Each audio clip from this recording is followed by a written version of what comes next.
I get those goosebumps every time. I need the Heimlich, throw that to the side. I get those goosebumps every time, yeah. When you Greetings, technicians. This is Admin Crow here, your coach of the Toronto Star Raptors, bringing you another video in the TDL. We are in the off-season of the TDL. This is a brand new league where we are focusing on more of the Pokemons that are tier 3 and below. We did vote on a couple classes, mainly being the Baton class, and a few Pokemons that we think are deemed way too powerful for this type of format. Some of them being Porygon 2, Shaman, Slowbro. I think the other one was Darmanitan, and we did move a few Pokemons from tier 2 down to tier 3 and tier 4 down to tier 5, and the list is a little bit updated compared to season 1, and we just completed the draft, or I guess most of the draft today. This is supposed to be a fun off season, so instead of going for a hardcore I guess high tier cores, mainly being the Dragon Fairy Steel and Fire Water Grass, I'm gonna try to go a little bit out of my comfort zone when it comes down to picking these Pokemon. So in this video, I'm just gonna go over the Pokemons that I drafted and why I drafted them and why I think they're so cool. Instead of focusing on the synergies so much, obviously I'm still gonna try to make them work and hopefully win the battles, which I think will kick off in a week or two, depending on everyone's schedule. But let's just hop right into it. So first up, one thing I forgot to mention is that we actually did get wheel pick again, exactly the same as season 1 of the TDL, which is kind of funny. It was completely randomized. I included it in one of my team builders. I believe it was for the final of season 1, and I did a complete live randomization, and I included at the end of the video. You guys can check that out if you are interested. But it was literally just me clicking buttons on RNG website. But we did get a wheel pick, and I believe there are 11 coaches participating this season. There's a few coaches decide to stay out of the off season, and we have a couple more new faces. So welcome to the league, welcome. And first up, I can't believe. First of all, I can't believe this Pokemon lasted until not 16th, but 11th round, which is my pick. And I did have to make doubles for all my picks. So basically, because it's a snake draft style format, because I'm the last person, or I guess the last coach to pick, I'll make a double pick, and then the draft goes all the way back up, and I don't pick for, I guess, 20 rounds. Yeah, 20 rounds, and then I make another double, and so on and so forth. In the end, I'll be left with one Pokemon, and I mean like left with one lone Pokemon, because we do have 11 mons we have to draft in this league. And one thing I forgot to mention is that we do get 3 tier 3 picks, 3 tier 4 picks, and 5 tier 5 picks. So that's a lot of tier 5s. Because the number of coaches, we really have to adjust the number that each coach can grab from tier 3 and tier 4, because it's gonna be very thinned out by the. And we didn't want to force any coaches to pick something that they didn't want to pick.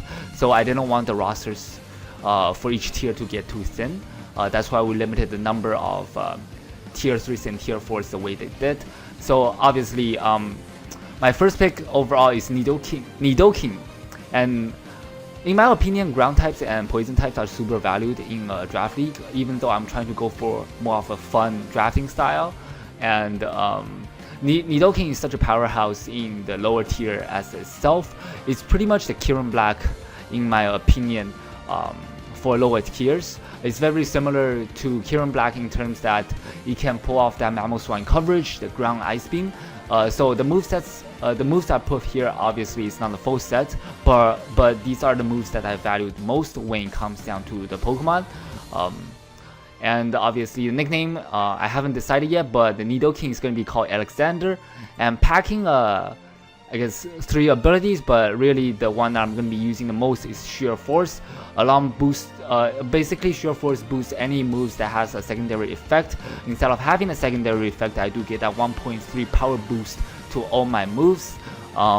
And especially if you run it with a life orb, it's another 30% boost on top of that, so it makes a Nidoking's mediocre special attack into, I guess, a very strong hit, even if you try to hit it from special side.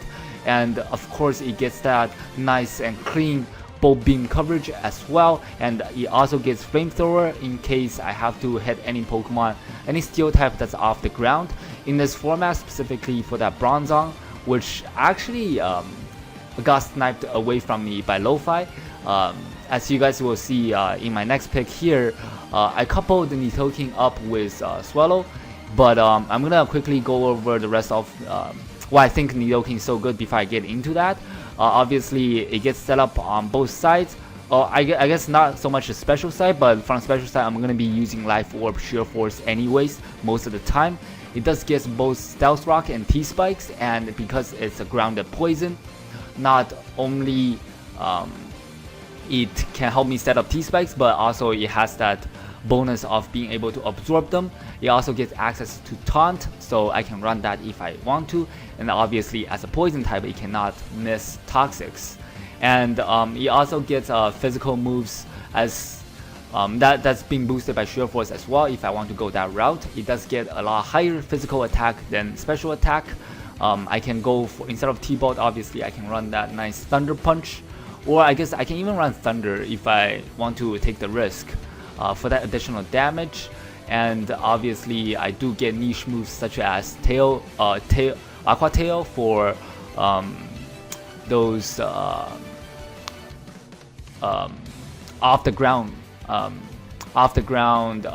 whatchamacallit, ground types, especially for that Gligar, but I do have Ice Beam for that anyways. And if I so decide, I can also run Avalanche, which it's nothing to be sleeped at for sure, as it does turn into that 120 base power move. But most of the time I'm gonna be use this thing as a wall breaker, along with the Life Orb Sheer Force. I'm really happy that I got to pick up Nidoking, and along with Nidoking technically back to back, the double was Atlanta the Swallow, with another mon that allows me to wall break and gives me an extreme speed tier for this tier 3 and below of a whopping 125 base speed. On top of that, it has a 85 attack and 75 special attack. That's pretty, I guess, quote-unquote bad, similar to Nidoking. However, even though it doesn't have the Sheer Force, it does get the Guts ability, meaning that if I am status, I can run obviously Flame Orb on top of the Guts, and just be able to get off that Flame Orb alongside of Protect if I so decide to run that. Or so basically, as soon as that Flame Orb triggers, I will be able to get that Guts boost. All my physical attacks will be doing 1.5 damage, 1.5 times more damage. And of course, I do get access to priorities such as quick attack and very niche moves. Something that is a personal favor is Endeavor as well. And obviously with the Gen 7 boost, not only a Flame Orb is nerfed, so meaning I will be taking less Flame Orb, or I guess burn damage from that Flame Orb, but also Swallow's attack, or I guess special attacks, actually boosted from 65 to 75, which makes it a more viable spec user. I can run that choice, nice and clean choice spec Boom Burst. As a tier 3 and below, there's not a lot of walls or good steel types that will be able to switch into Swallow's attacks. Two of the main types that will be able to wall Swallow are steel types and rock types. And even if they do run steel types, I can run Heat Wave to be able to cover that. Alongside of choice spec, I can hit all the steel types pretty hard. And obviously, as I'm not sure if I mentioned before, but I do get U-turn, as I will be able to get out fast U-turns. That's really nice as well. And niche moves and niche and useful moves like Whirlwind or Tailwind to prevent setup, or Speed Control. That's also very nice as well. And obviously, to pair up with Nidoking, who absolutely destroys steel types and rock types in general. These two are two very powerful, if not the most powerful, wall breakers who can be able to wall break from both sides, in my opinion. And Obviously they share the same weakness to ice types, but I'll be able to, I'll try to pack those up with some of my lower tier picks. But as an offensive core, I'm really happy with the duo. So here I am waiting for another 20 picks before he get back to me again. We have the tier 4 picks. Obviously, because it was open draft format, we didn't really have to go in order of tier 3, tier 4, and then tier 5. But I just want to pick something from each tier before I, I guess that's just the way I decide to pick. And plus, a lot of people already picked their tier 3s, and I don't think I was gonna get sniped on what I was going to pick for tier 3s. And that's why I didn't go for my last tier 3 right away. There's 2 mons that I wanted specifically from tier 4, those being the Judagon and Supreme, the Scrafty.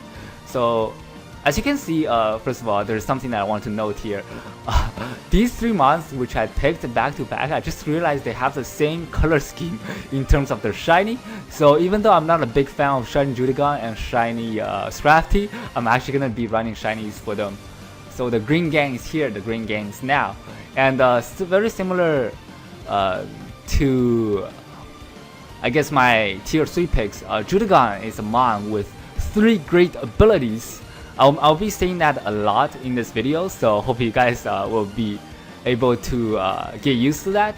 So one thing I want to mention quickly is that with my season 1 draft, I picked a lot of mons where in a way it's very predictable, simply because there's not too many good abilities that they can run. So for example, Claydol that I had for season 1 of TDL, I really liked it as a Pokemon, and it gives me hazards and hazard control and screens, all that good stuff. And plus on top of that, it's not weak to hazards or immune to hazards half of the time.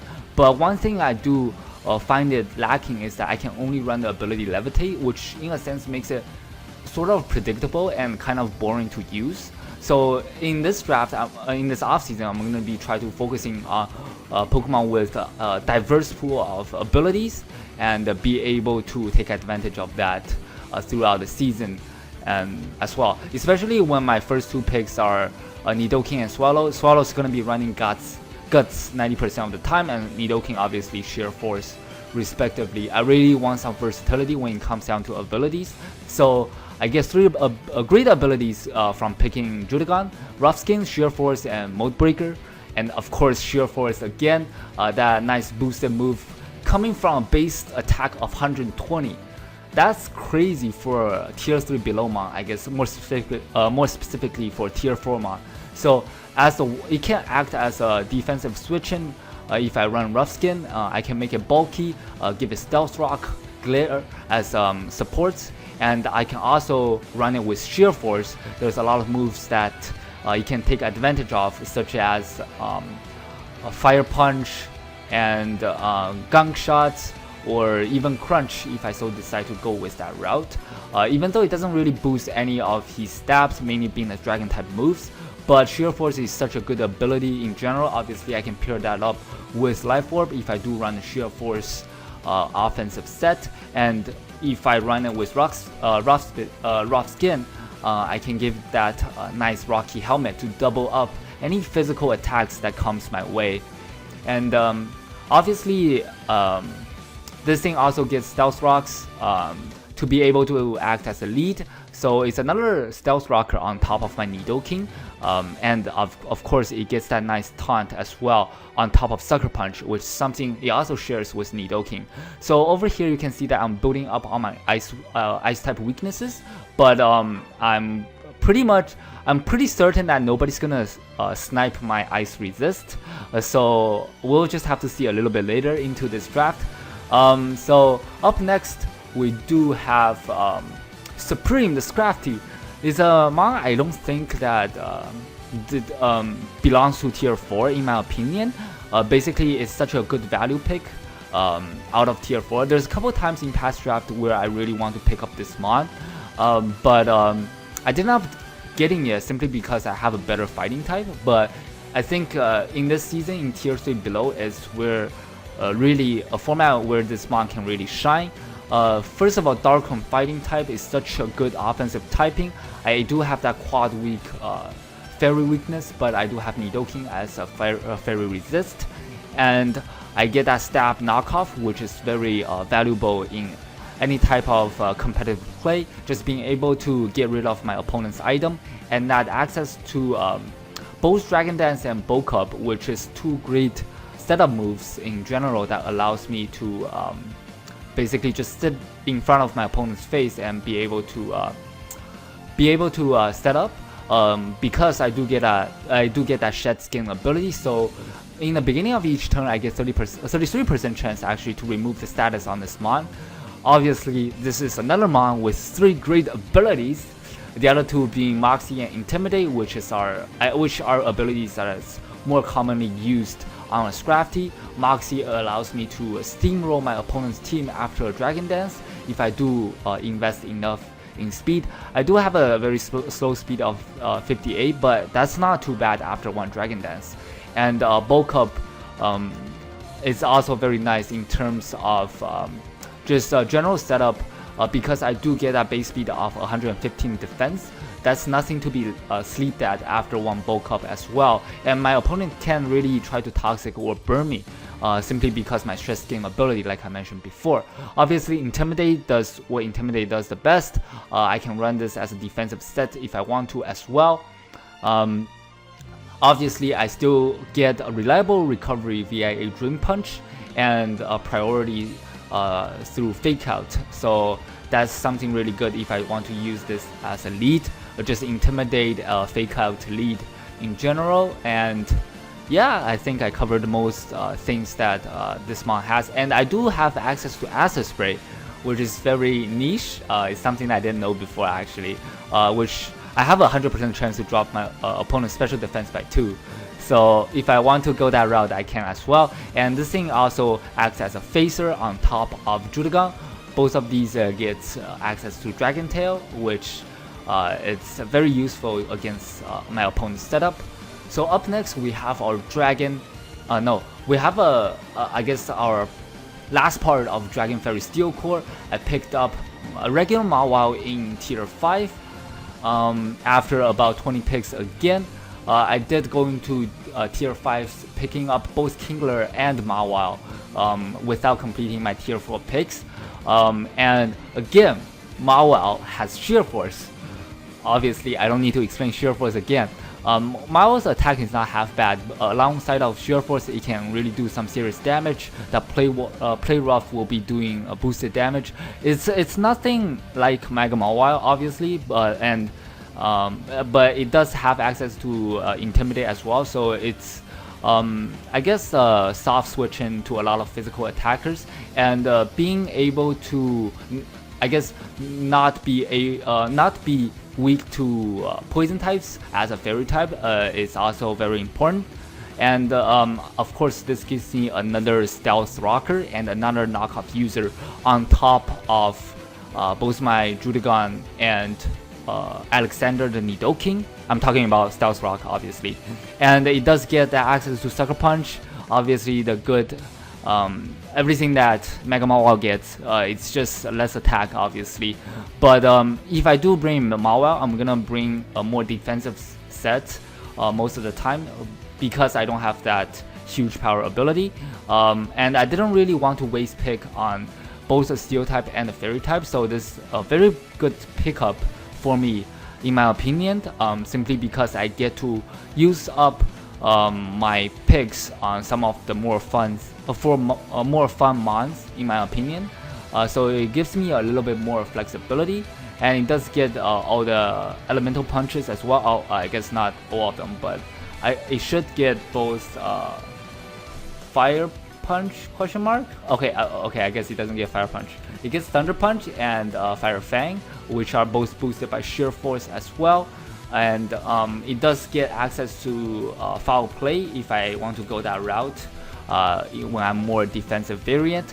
And the other thing is I do have a way to deal with fatter mons, because I do get access to Super Fang, which guarantees that 50% damage on whatever comes in.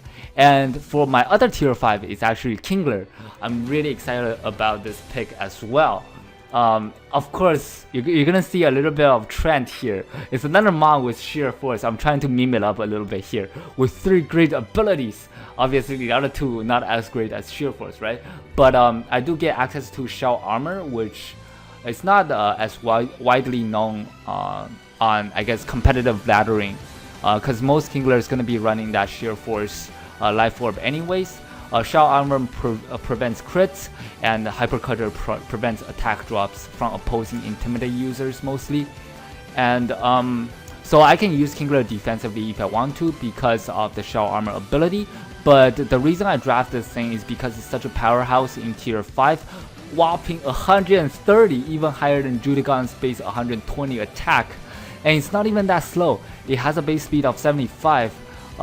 It's actually faster than all 3 of my other mons. It just slightly behind Nidoking at a base speed of 85, and does get access to both agility and swords dance, so I can run that double dance set on top of the obvious life orb sheer force again.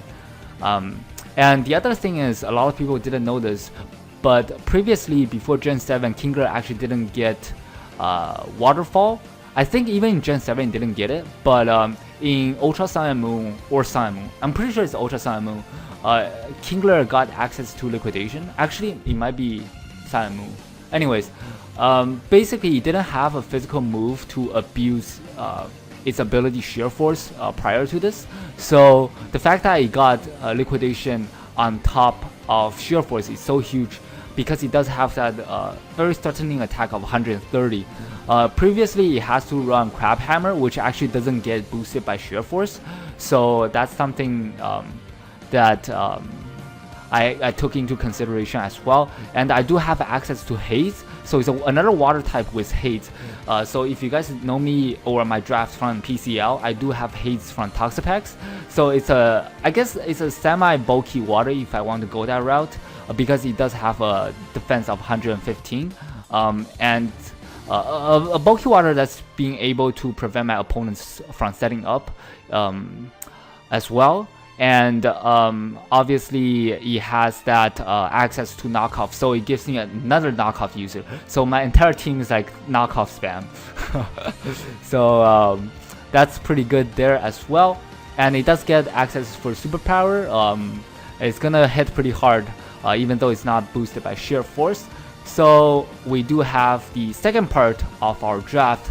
After 20 more picks, it came back down to me again. So at this point of the draft, I really wanted a electric type. I was thinking about Jolteon, spending my last tier 3 pick on it, but it's kind of boring. I had fast electric type already in the past in the TDL. That was Tapu Koko. So this time I want something different, and I was looking at tier 4. There was another flying type I had in mind, but I didn't really want to build up my ice type weaknesses again. So I decided to go with Vikavolt, a nice overdrive.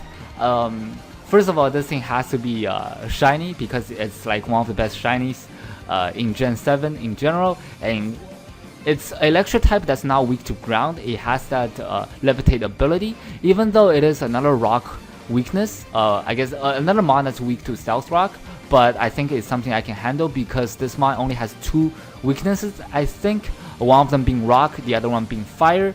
It's not weak to flying because of its electric typing. I could be wrong. I'm pretty sure this mon only has 2 weaknesses.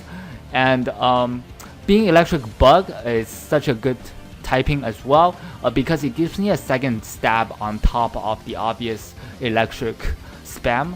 I do get access to agility, so even though my speed isn't the best, but this mon can really hinder a lot of teams after 1 agility, then potentially pull off a sweep, because I do have that really high special attack of 145. I believe it's actually the Pokemon with the electric type with the highest special attack among all the Pokemon that was available. So that's something really cool as well. So I can run a defensive set along with Roost and Volt Switch, being able to act as a pivot, and it does get access to Bug Buzz as well. So again, on top of that bug typing, I'll be able to hit a lot of things for great damage without having to rely on my electric stab. And yeah, and it does have energy ball for a lot of ground types, which are very, I guess, common switch-ins to my electric type attacks. So that's very good as well. So up next we have Tauros. So this one, I didn't want to pick it up initially, but I was trying to meme it up a little bit. And it does have the ability Sheer Force, that's why I drafted it again. But initially I didn't want another normal type on top of the Swallow that I had. It's already a very good normal type wall breaker, especially I have the ability Scrappy. I'm talking about Swallow, obviously. That's why Ghost types doesn't even wall me. So the main reason I picked up Tauros was because the Sheer Force and my memes. But it's definitely something not to be slept at. Because it does get that 3 awesome ability as well. Intimidate, and on top of that Anger Point. This is my 3rd Intimidator, so I'm really happy with the Intimidate spam on top of Sheer Force as well. And this mod also gets a very niche ability called Anger Point. If you guys oh shoot, what? If this one not say it takes a critical hit, so that raises. Wait, what does this mean? What? Hold up. Hold up. I actually didn't understand what this means. Okay, anyways, I'll tell you guys what I thought this initially meant. I don't understand what the explanation here is actually for Anger Point. Because what I thought Anger Point is that if you take a crit, this mon's attack automatically raises 6 stages? What? I don't know why it says 12 stages here. I might have to do some research. So basically I get that instant belly drum or max attack if I get a crit. So if any of you guys try to crit me or try to hack me out, you better watch out. I don't need crits to win, that's why I'm running, no, I don't need hacks to win, that's why I'm running all these Sheer Force mons. You better not hacks me either. If you do, get ready for that +6 Anger Point coming from Tauros. And of course, there's a lot of moves that Tauros get to abuse that Sheer Force ability as well. Some common ones being Body Slam, Rock Slide, and Fire Blast for those steel types. Even though I only have 40 special attack, but after a Life Orb boosted Sheer Force and 110 base power fire move, base attack, it's still gonna do a lot to whatever steel type my opponent decide to switch in against me. And I do get Earthquake for those steel types as well, so I don't even have to go for that special route. And also I get Pursuit on top of all my physical moves, and I guess just to add on top of that versatility, right? And coming to the base stats here, I want to quickly mention it does have a base attack of 100, so it's tied with all those pixies, and which I guess there's only actually one pixie legend that we allowed in tier 3 below. Actually, I don't think there is any. Anyways, initially we had Shaman in tier 3, but we decided to ban that. But anyways, my point is it does have the same attack as all those base 100 across the board pixie legendaries, and also that whopping speed of 110. So I have some really nice speed tier right now, right? Some really slow mons and some really fast mons. This thing actually speed ties with Latias, with Gengar, which I guess both are banned in tier 3 and below. So it's actually a really fast mon in general as well. So it can be bulky with the Intimidate if I want to go with that route. So right now to this point, I drafted nothing but power, but those powerful mons can go defensive as well. So basically all of my mons can act as both wall breaker, or I guess either a wall breaker or a defensive pivot. So up next, this is actually the first mon I decided when I first had the idea of tier 3 and below. I'm really excited about my next two picks, both in the tier 5 obviously. One of them being Heatmore.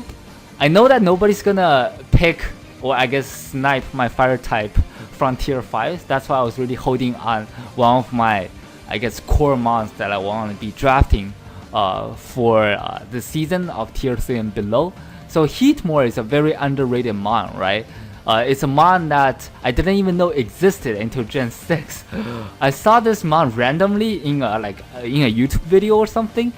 I was like, wait, that's a Pokemon? I didn't even know that mon existed. So anyways, my point is, obviously it's a fire type. It's pretty lackluster in terms of its stats, but it does have that, I guess, a very decent attack and special attack. So it's another mon that I can go both physically and especially if I decide to go with. But the main reason I decided to go with this mon is because not only it gets good offenses from both sides, but it gets its signature move. I believe it's the only Pokemon that learns this move. It's called Fire Lash. So what Fire Lash does is basically a liquidation before liquidation existed. It's a 100. It has a 100% chance to lower my opponent's target, opponent's defense by 1, or whatever decide to switch into this move. Where I guess liquidation was, well, I guess I can't really see it here. Let me go to PEX real quick. Liquidation is, yeah, 20% chance to lower my opponent's attack by 1. So it's basically a mon that I can take advantage of if I try to. Basically, Fire Lash is coming every single time if I so decide to bring Heatmore.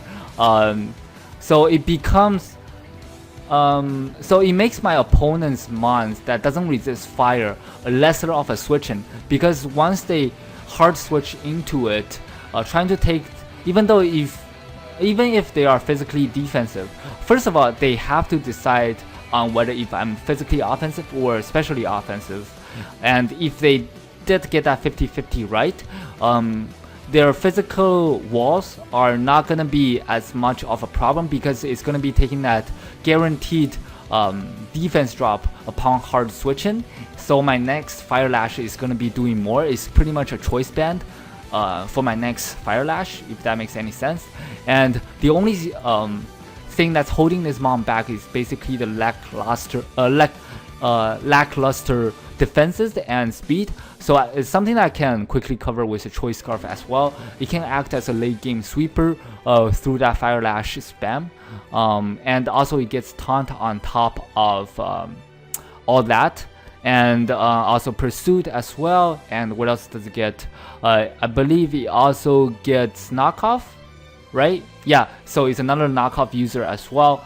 So yeah, this mon I pretty much picked it just because of its ability Flash Fire, so it's a fire immunity, and also an ice resist because of my ice weakness. On top of that, the Fire Lash, just this move in general, and I don't think it's a mon that my opponent's gonna prep too much for, so I really hope that it will put in the finance work sometime this season. If I can just pull off one sweep and net a couple KOs in one of the games this season with Heatmore, I'll be really excited.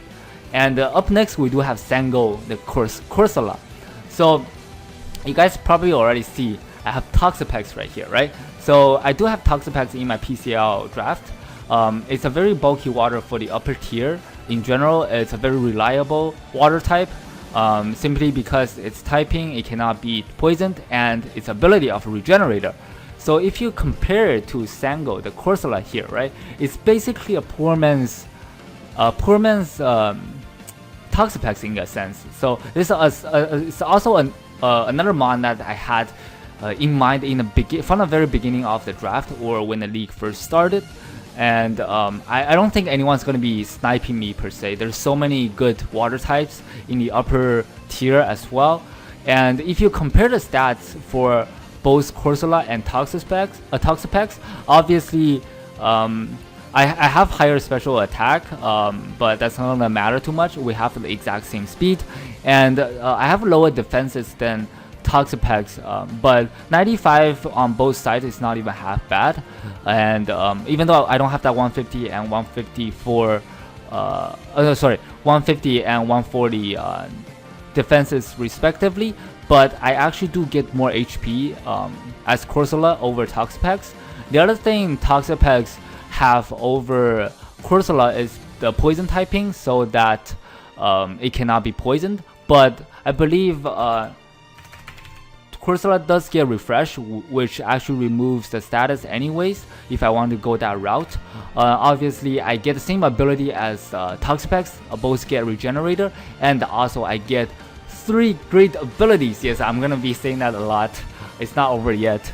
And well, I guess it's the last month I will be saying that with Hustle, Natural Cure, and Regenerator. Hustle is very niche because I don't have the best attack. I might run that sometime this season, you never know.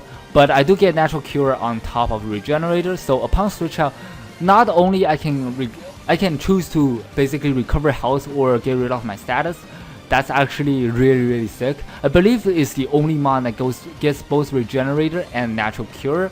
So that's very it's basically a sponge for both status and or attacks. So that's really sick as well. It's also a mon with Sucker Punch if I want to go with that route. And I do get Head Smash, I believe.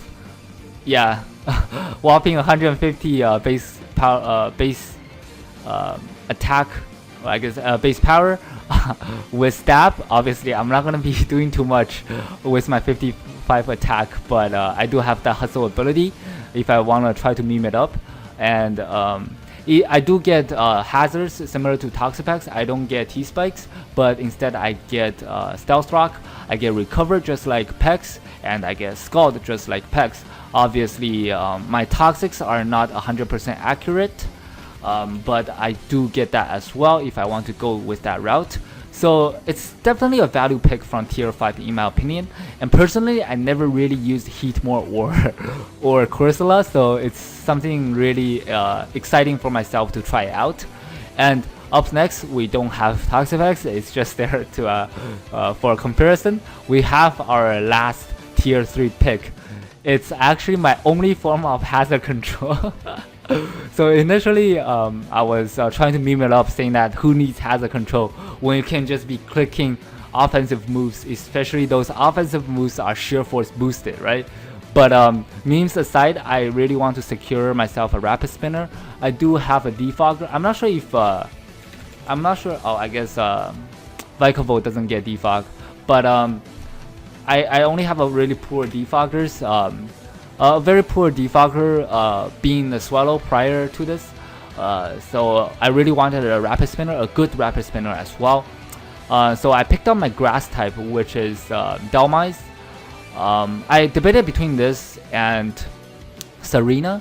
Serena is pretty much a lesser Dhelmise. Both of them get rapid spin, but Dhelmise provides ghost typing, which allows me to block those rapid spins if I wanted to, and force my opponent to defog for me. As you can see, I don't really have defog on my team, but my team is so offensive that I think I can work with. I do get hazards myself, so I can either try to out hazard my opponent or just be able to force my opponent to defog for me, simply because I do have a ghost type to block those rapid spins.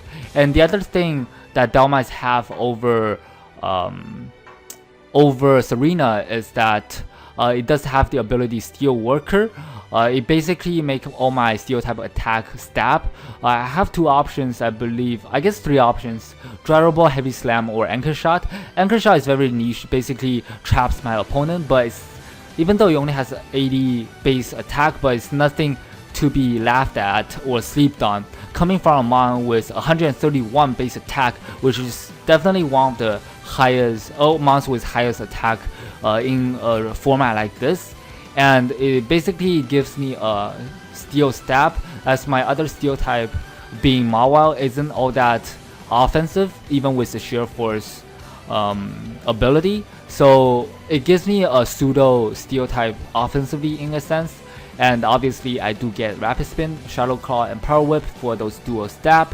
One thing Serena does have over Dhelmise is that Serena provides me slow U-turn, which is very nice to pair with my fast U-turn Swallow and my slow Volt Switch Vicavolt.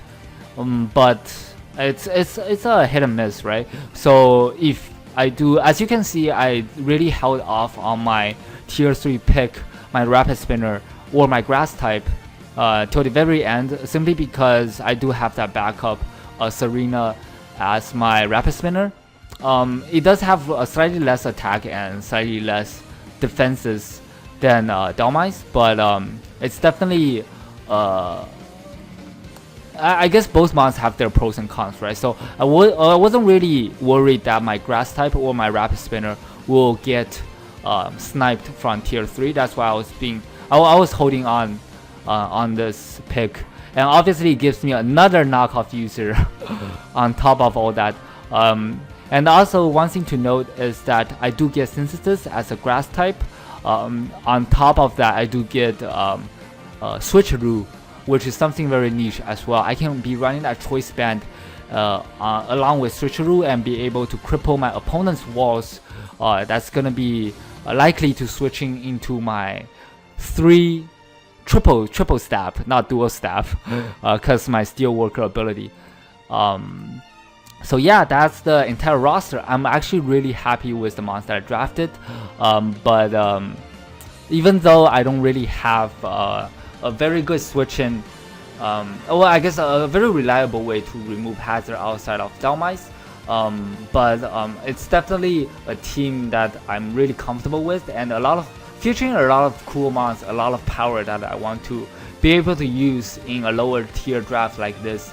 A lot of mons that doesn't really get a chance to shine usually in a higher tier or a regular draft style format, and a lot of mons I want to use in general that I wouldn't get a chance to use otherwise. So yeah, hope you guys like the draft, and you bet definitely I'm gonna be trying to meme it up from here and there throughout the season, because this off season is supposed to be a fun league anyways, and you bet I'll be bringing that full Sheer Force team sometime throughout the season. And yeah, that's gonna be it from me. This is gonna be Admin Crow here, signing off.